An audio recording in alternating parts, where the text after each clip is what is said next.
বিসমিল্লাহির রহমানির রহিম।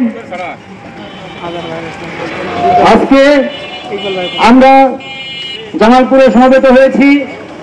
আজকে এই বিক্ষোভ মিছিল এবং মানববন্ধনে উপস্থিত প্রিন্ট মিডিয়ার সাংবাদিক ভাইয়েরা, উপস্থিত আছেন বিভিন্ন গোয়েন্দা সংস্থার সদস্যবৃন্দ, উপস্থিত আছেন গণ অধিকার পরিষদ কেন্দ্রীয় কার্যনির্বাহী সংসদের সংগ্রামী সাংগঠনিক সম্পাদক আজহার উদ্দিন ভাই, উপস্থিত আছেন গণ অধিকার পরিষদ জামালপুর জেলা শাখার সংগ্রামী সভাপতি জনাব মোহাম্মদ ইকবাল হোসেন ভাই সহ সকলকেই গণ অধিকার পরিষদ জামালপুর জেলা শাখার পক্ষ থেকে আন্তরিক শুভেচ্ছা এবং ধন্যবাদ জানাচ্ছি।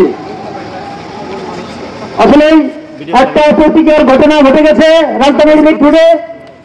সেই ঘটনাকে কেন্দ্র করে আমাদের সালাউদ্দিন সাহেব বলেছিল সোহাগ হত্যা বিচ্ছিন্ন ঘটনা, বিএনপির উপর নাকি দায় চাপানো হচ্ছে। আপনারা দেখেছেন শহীদ আবরার ভাগকে হত্যা করার পর তারপর একদিন ঢাকা বিশ্ববিদ্যালয়ে ছাত্রলীগ এই হত্যাকাণ্ডের প্রতিবাদে বিক্ষোভ মিছিল করেছিল। আসলে কিন্তু সেই হত্যাকাণ্ড কিন্তু ছাত্রলীগই করেছিল। গতকাল তো আমরা দেখলাম এই মিরপুরের ব্যবসায়ী সোহাগকে হত্যা করার পর গতকাল রাত্রে দেখি ছাত্রদলে বিক্ষোভ মিছিল করেছে। আমাদের আর জানার বুঝার বাকি নাই। আমরা সাধারণ জনগণ আমরা জেনে গেছি যে আগের বুবুজান যেমন ছিল, পরের বুবুজানের এই দলটা ওই রকম বই পথেই হাঁটতাছে।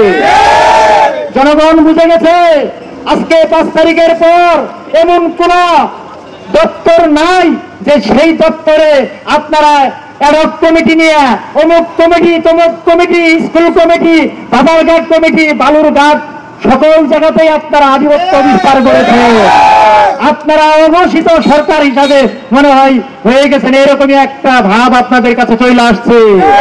জনগণ আর আগের মতন নাই। জনগণ আপনাদেরকে ভোট দিবে কিভাবে? আপনাদেরকে জনগণের কাতারে আসতে হবে।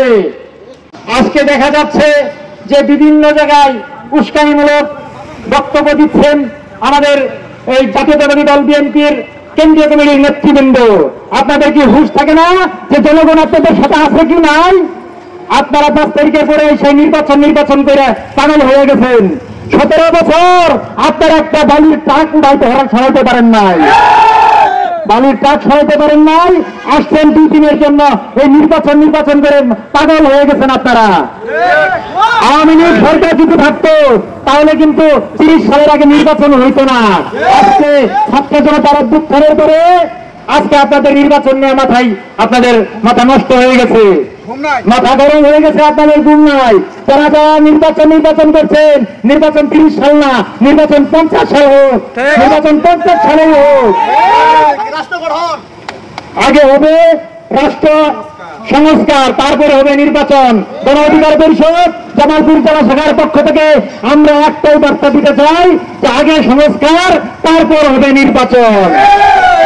আর আইন শৃঙ্খলা বাহিনী এবং স্বরাষ্ট্র উপদেষ্টা জাহাঙ্গীর আলম সাহেবকে অনুরোধ জানাচ্ছি যে অতি দ্রুত যারা এই হত্যাকাণ্ডের সাথে জড়িত তাদেরকে আইনের আওতায় এনে প্রকাশ্যে ফাঁসির কাস্টে ঝুলান।